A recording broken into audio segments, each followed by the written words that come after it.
You know what I find interesting? Most practices spend a huge amount of time trying to hire people who are good with patients. Patient communication training, customer service workshops, scripts for handling complaints. And all of that is useful. But here is what nobody is actually talking about. Most difficult patients did not walk in difficult. They became difficult because a call went unanswered for 2 days, because they sat in a waiting room for 40 minutes with zero explanation, because they left 3 voicemails and heard nothing back. By the time they are standing at your front desk, the frustration has been building for a while. I'm Anmol, co-founder and CEO of Emitrr. We work with healthcare practices across the country on patient communication and front desk operations. And this topic, difficult patients, comes up in almost every single onboarding call we have.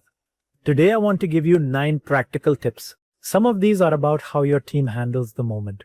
Some are about the systems you do or do not have in place. And the last one is the tip most practices miss entirely. So stay with me to the end. Tip 1. Never let a patient hit a dead end. This is the number one trigger I see for patient frustration. A patient calls your practice, nobody picks up, they leave a voicemail, nothing comes back that day or the day after.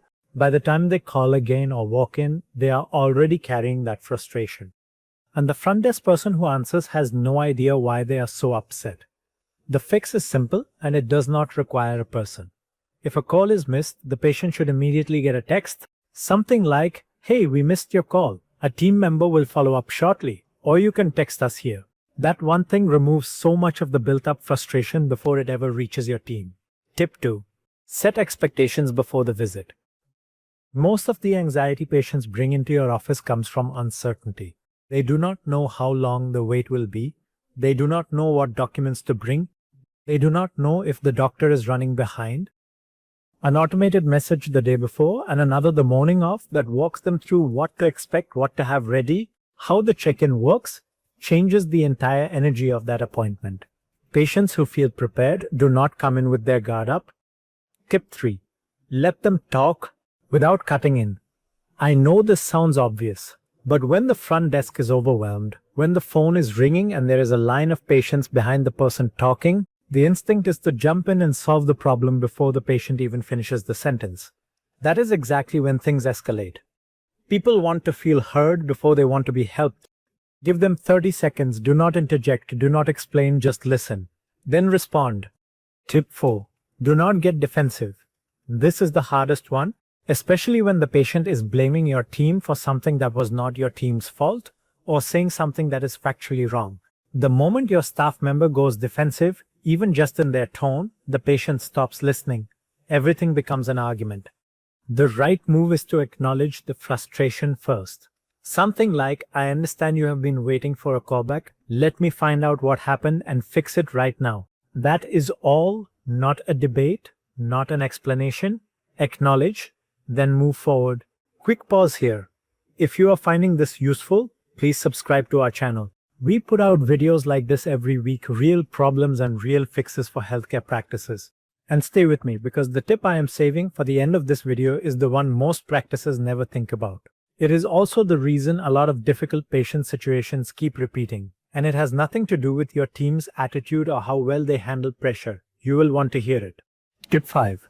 Tell them what you can do, not what you cannot. There is a real difference between "I cannot get you in until Thursday" and "the earliest opening I have is Thursday. But let me add you to our cancellation list and text you the moment something opens up." Same information, completely different experience.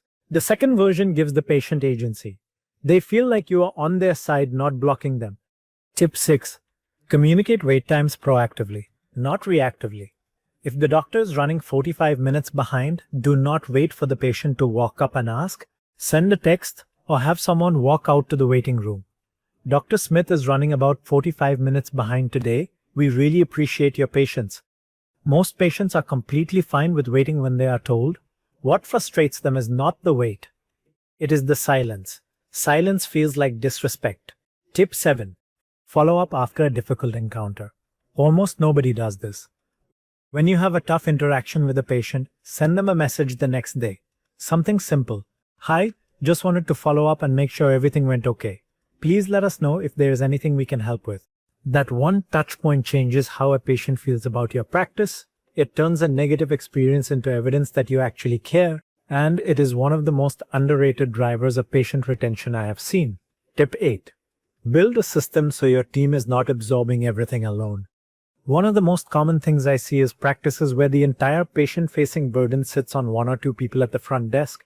They are handling walk-ins, calls, texts, voicemails, prescription refill questions, and scheduling all at the same time. When someone operating at that level gets a difficult patient, they have nothing left to give. The answer is not to hire more people.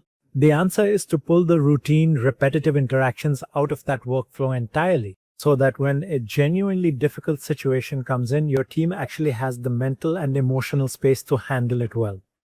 And here is tip 9, the one I promised: prevent most difficult patients before they ever become difficult. I know that sounds too simple, but here is what we have found working with practices across the country. Most of the anger, most of the frustration, it traces back to communication failures that happened before the patient even walked in. The missed call that went to voicemail and never came back. The reminder that was never sent because somebody forgot. The intake form the patient had to fill out manually at the desk while a line formed behind them. Fix those things upstream, and the number of difficult interactions your team has to deal with drops significantly. Not to zero, but significantly. That is exactly what we help practices do at Emitrr. When a call goes unanswered, Emitrr automatically sends the patient a text so they never feel ignored. Appointment reminders go out 5 days before, 2 days before, and 2 hours before the visit. Sync directly to your EHR so patients arrive prepared, not anxious. Our AI agent handles prescription refill calls and routine scheduling questions automatically, so your front desk is not drowning in volume when a real patient issue walks in the door. And everything texts, calls, voicemails lands in a shared inbox where messages are routed to the right person so nothing falls through the cracks. The goal is not to replace the human interaction. The goal is to make sure that when the human interaction happens, your team is actually ready for it. So there you have it, 9 tips, and the real takeaway is this. Most difficult patient encounters are predictable. Most of them are preventable, with the right habits in place and the right systems underneath your team. If you want to see how Emitrr works inside a healthcare practice, there is a link below to book a demo. And if this video was useful, hit subscribe. We do this every week. Thanks for watching.